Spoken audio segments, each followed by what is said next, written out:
பிதாசுதன் பரிசுத்த ஆவியின் பேராலே ஆமென்.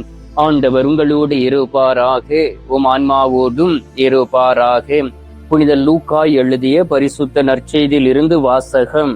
ஆண்டவரே உமக்கு மகிமை. அதிகாரம் 21, இறை வார்த்தைகள் 34 மற்றும் 35. இயேசு, உங்கள் உள்ளங்கள் குடிவெறி களியாட்டத்தாலும் இவ்வுலக வாழ்க்கைக்குரிய கவலையினாலும் மந்தம் அடையாதவாறும், அந்நாள் திடீரென வந்து ஒரு கண்ணியை போல் உங்களை சிக்க வைக்காதவாறும் எச்சரிக்கையாக இருங்கள். மண் உலகு எங்கும் குடியிருக்கும் எல்லார் மீதும் அந்நாள் வந்தே தீரும். ஆகையால் நிகழப்போகும் அனைத்திலிருந்தும் தப்புவதற்கும் மானிட மகன் முன்னிலையில் நிற்க வல்லவராவதற்கும் எப்பொழுதும் வெளிப்பாயிருந்து மன்றாடுங்கள் என்றார். கிறிஸ்துவின் வாழ்வு தரும் நற்செய்தி. கிறிஸ்துவே உமக்கு புகழ்.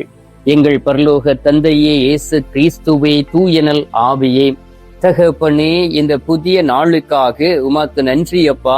மீண்டும் எங்களுடைய வாழ்க்கையிலே ஒரு நாளை கூட்டி கொடுத்து எங்களை ஆசீர்வதிக்க நீர் எங்கள் நடுவில் குடியிருப்பதற்காக உமக்கு நன்றி சொல்லி உம்மை துதிக்கிறேன் அப்பா. மத்தேயு நற்செய்தி 18வது அதிகாரம் 20வது வார்த்தையில் சொல்லப்பட்டு இருக்கின்றதே, எங்கு இருவர் மூவர் என் பெயரால் ஒன்றாக கூடி இருக்கிறார்களோ அவர்கள் நடுவில் நான் இருப்பேன் என்று வாக்கு கொடுத்தவரே, இதோ ஆயிரக்கணக்கான மக்கள் ஒன்றாக கூடி உமது திரு சமூகத்தில் அமர்ந்த நேரத்திலே ஜெபித்துக் கொண்டு இருக்கிறார்கள் சுவாமி. உலகம் எங்கிலும் இருக்கக்கூடிய பிள்ளைகள் ஜெபிக்கிறார்கள். அவர்களுக்காக உம்மை ஸ்தோத்திரிக்கின்றேன். ஏனென்றால் உம்முடைய திட்டம் இல்லாதபடி, உம்முடைய விருப்பம் இல்லாதபடி எந்த ஒரு மனிதரும் ஒன்றாக கூட முடியாது. இந்த நாளிலே என் ஆண்டவரை தேடி வந்திருக்கிறார்கள், தன்னை படைத்தவர்களை தேடி வந்திருக்கிறார்கள். ஆண்டவரே, உம்மை நாடி உமது திரு சமூகத்தில் அமர்ந்து ஜெபிக்க உமக்கு நன்றி செலுத்த வந்திருக்கக்கூடிய பிள்ளைகளுக்காக உமது திரு சமூகத்தில் நின்று உமக்கு நன்றி செலுத்தி உம்மை ஸ்தோத்திரிக்கிறேன் சுவாமி. அதிசயங்களையும் அற்புதங்களையும் செய்யக்கூடிய தெய்வமே, இஸ்ரவேல் மக்கள் நடுவிலே நீர் பெரிய பெரிய காரியங்களை செய்தீர். செங்கடலை இரண்டாக பிளந்தீர். அவர்களுக்கு குடிப்பதற்கு உண்பதற்கு உணவையும் குடிப்பதற்கு தண்ணீரையும் கொடுத்து நீர் ஆசீர்வதித்தீர். 40 ஆண்டுகளாக அற்புதமாக பிள்ளைகளை வழிநடத்தி பாலும் தேனும் நிறைந்த கானான் தேசத்திற்கு அழைத்து சென்றீரே. அதேபோல் இந்த நாளிலும் அப்பா, உம்மை தேடி உம்மை நோக்கி கண்ணீர் விட்டு ஜெபிக்கக்கூடிய பிள்ளைகளுடைய ஜெபத்தை கேட்பதற்காக உமக்கு நன்றி ஆண்டவரே. உமது கிருபையும் பலனும் கூட கடந்து வருவதாக நீர் அற்புதங்களை செய்கின்றீர். உம்மை நம்பி வரக்கூடிய பிள்ளைகள் யாருமே தள்ளப்பட்டது கிடையாது ஆண்டவரே.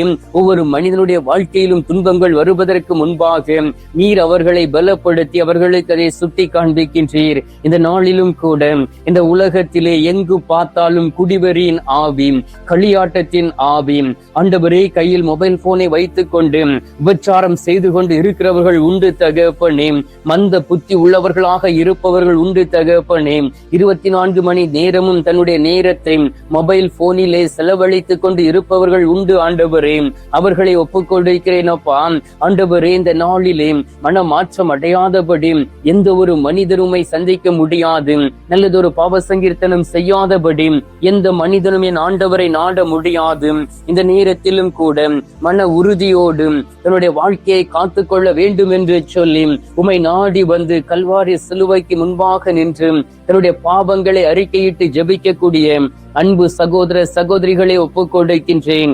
ஆண்டவராகிய இயேசு கிறிஸ்துவை அவர் நடுவில் இருக்கக்கூடிய பாவத்தின் ஆவியை அப்புறப்படுத்திடுவீராக. சாத்தானுடைய கட்டுகள் அறுக்கப்படுவதாக. இந்த நாளிலும் தகப்பனே, போலித்தனமான ஆவிகள் இந்த நாள் அவர்களை விட்டு மாறுவதாக. களியாட்டத்தின் ஆவிகள் மறைந்து போவதாக. குடிவெறியின் ஆவிகள் வேறறுக்கப்படுவதாக. ஆண்டவராகிய இயேசு கிறிஸ்துவை பரிசுத்த ஆவியின் கனிகளை மரங்களையும் கொடுப்பீராக. ஏனென்றால் உம்மை நம்பி வந்திருக்கிறார்கள். அநேக பேர் எச்சரிக்கை இல்லாமல் வாழ்ந்து கொண்டு இருக்கிறார்கள். எப்படி வாழ வேண்டும் என்று தெரியாமல் இருப்பவர்களும் உண்டு தகப்பனே. எல்லோரையும் அது கரத்தில் ஒப்புக் கொடுத்து ஜெபிக்கின்றேன். அதிசயங்களையும் அற்புதங்களையும் செய்யக்கூடிய தெய்வமே, உம்மோடு கூட இருப்பதற்காக வந்திருக்கக்கூடிய பிள்ளைகளுடைய பாவங்களை மன்னித்து சுத்திகரித்திட வேண்டுமாய் நோக்கி ஜெபிக்கிறேன் அப்பா. அப்பா. குருத்துவத்தின் வழியாக குருவானவர்களுக்கு பாவத்தை மன்னிக்கக்கூடிய அதிகாரத்தை கொடுத்திருக்கின்றீர். இந்த நாளிலே யார் யாரெல்லாம் தன்னுடைய பாவங்களை அறிக்கையிட்டு ஜெபிக்கிறார்களோ அவர்களுடைய பாவங்களை உமது சார்பாக நின்று மன்னிக்கிறேன் சுவாமி.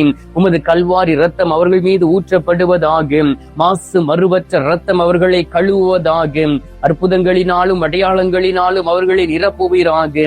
ஆண்டவரே, நீரே பெரியவரும் உன்னதருமாக இருக்கின்றீர். நீரே ஒவ்வொருவரையும் பலப்படுத்தக்கூடிய தெய்வமாக இருக்கின்றீர். இதோமை நம்பி வந்து விசுவாச அறிக்கையிட்டு நன்றி செலுத்தி பாவங்களை அறிக்கையிட்டு ஜெபிக்கக்கூடிய அன்பு சகோதர சகோதரிகளை ஒப்புக் கொடுக்கின்றேன். ஒவ்வொருவருடைய பாவங்களையும் மன்னிப்பீராக. அவர்களுடைய குற்றத்தை ஆவியை எடுத்து மாற்றிடுவீராக. குற்ற உணர்வுகளை எடுத்து மாற்றிடுவீராக. உள்ளத்தின் தேவைகளை சந்திப்பீராக. என் ஆண்டவருடைய கிருபையும் பலனும் கூட கடந்து வர வேண்டுமாய்மை நோக்கி செபிக்கிறேன் அப்பா. கிருபையின் ஆவி பிள்ளைகள் மீது ஊற்றப்படுவதாக. உண்மைத்தனத்தின் ஆவி அவருடைய வாழ்க்கையில் கடந்து வருவதாக. குடும்ப காரியமாக உம்மை தேடி வந்து ஜெபிக்கிறார்களே, என்னுடைய பிள்ளைகளுக்கு ஒரு வாழ்க்கை கிடைக்காதாம், திருமண தடைகள் மாறாதாம், குடும்ப பிரச்சனைகள் மாறாதாம், என் மகனுக்கு ஒரு வேலை கிடைத்து விட்டால் குடும்பத்தில் இருக்கக்கூடிய கஷ்டங்கள் மாறுமே, என்னுடைய மகளுக்கு ஒரு நல்ல ஒரு வாழ்க்கை கிடைத்து விட்டால் மன நிம்மதியோடு நாங்கள் இந்த உலகத்தை விட்டு கடந்து செல்வோமே என்று தன்னுடைய மார்போடு அடித்து ஜெபிக்க பிள்ளைகள் உண்டு, தாய்மார்கள் உண்டு. அவர்களுடைய விண்ணப்பங்களை ஒப்புக் கொடுக்கின்றேன். ஆசீர்வதித்து மனதுருக்கத்தை நீர் அறிந்து புரிந்து கொண்டு அற்புதங்களை செய்வீராக. இந்த நாளிலும் உடைந்து போய் இருக்கக்கூடிய குடும்பங்களை ஒப்புக் கொடுக்கின்றேன். சிதைந்து போய் இருக்கக்கூடிய திருமண வாழ்க்கைகளை ஒப்புக் கொடுக்கின்றேன். தன்னுடைய பிள்ளைகளை விட்டுவிட்டு, தன்னுடைய தாய் தகப்பனை விட்டுவிட்டு பிரிந்து சோம்பேறியாக அலைந்து திரிந்து கொண்டு இருக்கக்கூடிய சகோதர சகோதரிகளை ஒப்புக் கொடுத்து ஜெபிக்கிறேன் அப்பா. ஆண்டவரே, நீரே பெரியவரும் உன்னதருமாக இருக்கின்றீர். பிள்ளைகள் ஒவ்வொருவரையும் ஆசீர்வதிப்பீராக. அன்பினாலும் இரக்கத்தினாலும் வல்லமையினாலும் தாங்கிக் கொள்வீராக. நீரே எல்லாவற்றிற்கும் எல்லாமாக இருக்கின்றீர். ஆண்டவராகிய இயேசு கிறிஸ்துவே, இந்த அருமையான நேரத்திலும் கூட தகப்பனே, யார் யாரெல்லாம் அரசாங்க வேலை பார்த்து கொண்டு இருக்கிறார்களோ, லஞ்சம் வாங்கி கொண்டு இருக்கிறார்களோ, எனக்கு வேலை கிடைத்து விட்டது, இனி சோம்பேறியாக நான் இருந்தால் போதும், கடமைக்கு வேலைக்கு சென்றால் போதும் என்று சொல்லி அரசாங்க ஆசிரியர்களையும் ஆசிரியர்களையும் ஒப்புக் கொடுத்து ஜெபிக்கின்றேன். ஆண்டவரே, அரசாங்க அலுவலகங்களில் பணி செய்கிறவர்களை ஒப்புக் கொடுக்கின்றேன். நேர்மையோடும் உத்தமத்தோடும் பணி செய்யவும், லஞ்சம் வாங்காதபடி உண்மையோடும் உத்தமத்தோடும் இருக்கக்கூடிய பாக்கியத்தையும் மனப்பக்குவத்தையும் கொடுப்பீராக. ஆண்டவரே, அந்த புத்தியை எடுத்து மாற்றிட வேண்டுமாய்மை நோக்கி ஜெபிக்கிறேன் அப்பா. ஆண்டவரே, நாங்கள் வாசிக்கின்றோம் மார்க்கு நற்செய்தி 9வது அதிகாரம் 50வது இறை வார்த்தையிலே, நீங்கள் உப்பின் தன்மையை கொண்டிருங்கள், ஒருவரோடு ஒருவர் அமைதியுடன் வாழுங்கள் என்றும், பிள்ளைகள் அமைதியோடு வாழவும் ஆண்டவரே எவ்வாறு ஒரு உப்பு பயனுள்ளதாக இருக்கின்றதோ அதே போல் ஒவ்வொருவரும் மற்றவர்களுக்கு பயனுள்ளதாக இருக்கக்கூடிய பாக்கியத்தை கொடுப்பீராக. குடும்பத்தில் உறவுகளை கொடுப்பீராக. குடும்பத்தை கட்டி வைத்திருக்கக்கூடிய சாத்தானுடைய வல்லமை அழிக்கப்படுவதாக. என் ஆண்டவருடைய பலன் கடந்து வருவதாக. எப்பொழுதும் என் கடவுளுக்கு பயந்து ஆண்டவரே தன்னுடைய சொந்த புத்தியின்படி நில்லாதபடி ஆண்டவரிடம் ஆலோசனை கேட்டு நடக்கக்கூடிய பிள்ளைகளாக ஒவ்வொருவரும் உருமாறிட வேண்டுமாய்மை நோக்கி ஜெபிக்கிறேன் அப்பா. ஆண்டவராகிய இயேசு கிறிஸ்துவையும் அற்புதங்களையும் அடையாளங்களையும் செய்யக்கூடிய தெய்வமே, இந்த நாளிலே நோய்வாய்ப்பட்டு இருக்கக்கூடிய பிள்ளைகளுக்காக ஜெபிக்கின்றேன். மருத்துவ சிகிச்சை பெற்றுக்கொண்டு இருக்கிறவர்களை ஒப்புக் கொடுக்கின்றேன். தினமும் மருந்து மாத்திரைகளை சாப்பிட்டு தன்னுடைய வாழ்க்கையை கழித்துக் கொண்டு இருக்கிறவர்களை ஒப்புக் கொடுக்கின்றேன். சோர்வோடு இருக்கிறவர்களை ஒப்புக் கொடுக்கின்றேன். உடல் விளைவினத்தோடு இருக்கிறவர்களை ஒப்புக் கொடுக்கின்றேன். ரத்தம் சம்பந்தமான நோய்களை ஒப்புக் கொடுக்கின்றேன். தூள் சம்பந்தமான நோய்களை ஒப்புக் கொடுக்கின்றேன். நரம்பு சம்பந்தமான நோய்களை ஒப்புக் கொடுக்கின்றேன். கால் வலிகளை ஒப்புக் கொடுத்து ஜெபிக்கின்றேன். ஆண்டவரே, குறுக்கு வலிகளை ஒப்புக் கொடுத்து ஜெபிக்கின்றேன். நீர் தொட்டு ஒவ்வொரு பிள்ளைகளையும் குணமாக்கிட வேண்டுமாய்மை நோக்கி ஜெபிக்கிறேன் அப்பா. இந்த அருமையான நேரத்திலும் கூட தகப்பனே, அற்புதங்களையும் அடையாளங்களையும் செய்யக்கூடிய தெய்வமே, ஒவ்வொரு பிள்ளைகளையும் தொட்டு குணமறைக்க செய்திட வேண்டுமாய்மை நோக்கி மன்றாடுகிறேன் அப்பா. இந்த நேரத்திலும் கூட இயற்கை சீற்றங்களினால் மரித்து போன ஆத்துமாக்களை நினைவு கூறுகின்றோம். விபத்தினால் மரித்து போன ஆத்துமாக்களை நினைவு கூறுகின்றோம். உத்திரிக்க ஸ்தலத்தில் இருக்கக்கூடிய ஆத்துமாக்களை நினைவு கூறுகின்றோம். மறக்கப்பட்ட ஆத்துமாக்களை நினைவு கூர்ந்து ஜெபிக்கின்றோம். அவர்களுக்கு மது திரு சமூகத்திலே நித்திய இளைப்பாறுதலை தந்துவிட வேண்டுமாய் நோக்கி ஜெபிக்கிறேன் அப்பா. இந்த அருமையான காலை பொழுதிலே நீர் எங்களுடைய ஜெபத்தை கேட்டிருப்பதற்காக உமக்கு நன்றி. ஜெபத்தை கேட்டு பதில் தந்திருப்பதற்காக உமக்கு ஸ்தோத்திரம், ஸ்தோத்திரம், ஸ்தோத்திரம்.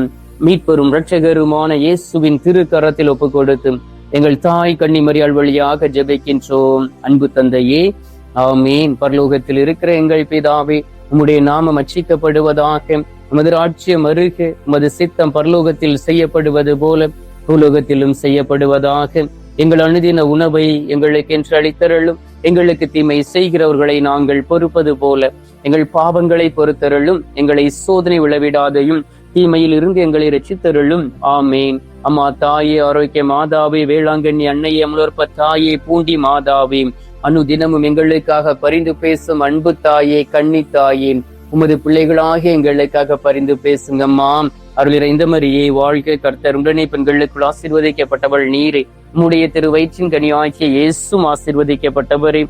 அச்சிஷ்ட மரியே, சர்வேசுடைய மாதாவே, பாவிகளா இருக்கிற எங்களுக்காக இப்பொழுதும் எங்கள் மரண நேரத்திலும் வேண்டிக் கொள்ளும். ஆமீன்.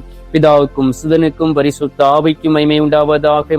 அதில் இருந்தது போல இப்பொழுதும் எப்பொழுதும் என்றென்றும் இருப்பதாக. ஆமீன். ஆண்டவர் உங்களோடு இருப்பாராக, உம் ஆன்மாவோடும் இருப்பாராக.